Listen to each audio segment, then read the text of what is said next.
Our video today is about dealing with the in-laws, and perhaps you saw this in the playlist and thought this is one that you need to listen to because maybe you're currently in a very difficult situation dealing with in-laws in your life.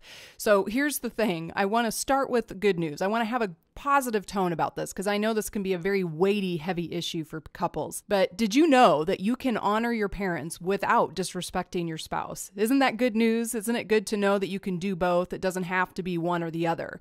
Obviously, we're going to unpack that a little bit more and explain how that needs to look. But the good news is there is a both and to this.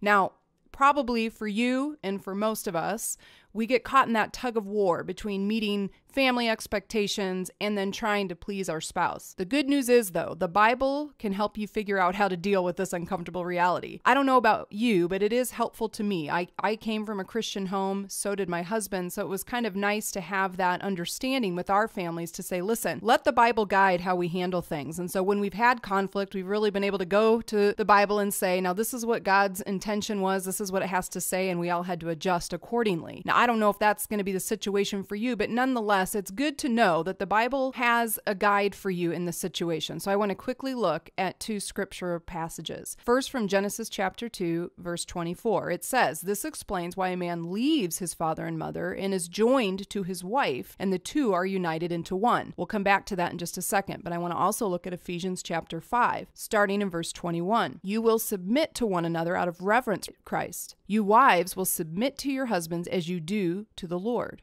And the husbands must love your wives with the same love Christ showed the church, and he gave up his life for her. In the same way, husbands ought to love their wives as they love their own bodies. Okay, now we're going to come back to those in just a second, but those are two really key scripture passages, and we're going to see why here in a second. But here's the thing. God provided a blueprint for how family and marriage should work.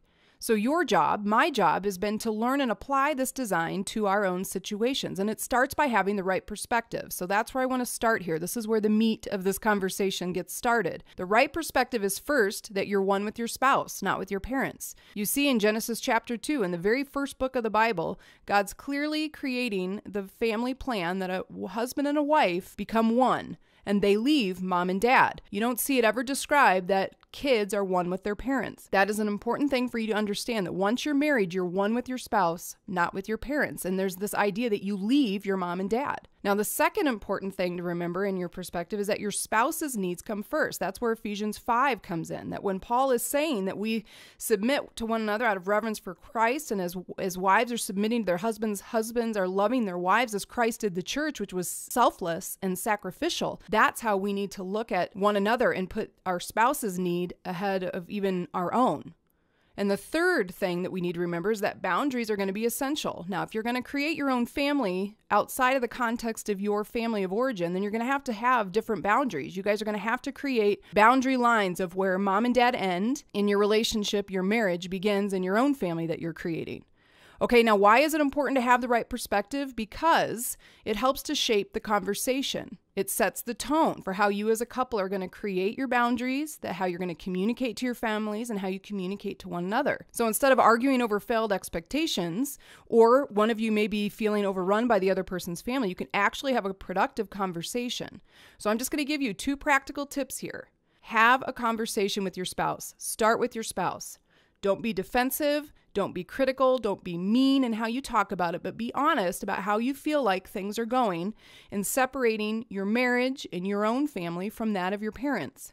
Be constructive in the way you talk about that. Be specific to the examples of where one or both of you have felt infringed upon by the other family. And then the second thing is create an action plan. Don't just have a conversation. Don't just especially argue over it and do nothing. Have a conversation, understand one another's needs, and then create the action plan of saying, what are we going to do to implement change? What are the specific behavioral changes that we're going to make or the decisions we're going to make? And then make sure that you have that conversation with each set of parents. And obviously, each of you speak to your own family. It will go much better that way, I promise. But the idea here is if you have the right perspective, that you remember that you're one with your spouse, that you remember that your spouse's needs come even before your own or that of your family of origin, and that you have to have boundaries, then you can have this conversation, be honest with one another, and come up with an action plan. And lo and behold, this doesn't have to be something that creates such conflict in your marriage, because it doesn't need to be that way. So hopefully in the Talk About It section, These questions will help you and get that conversation started, and hopefully you will realize that you can still honor your parents without disrespecting your spouse.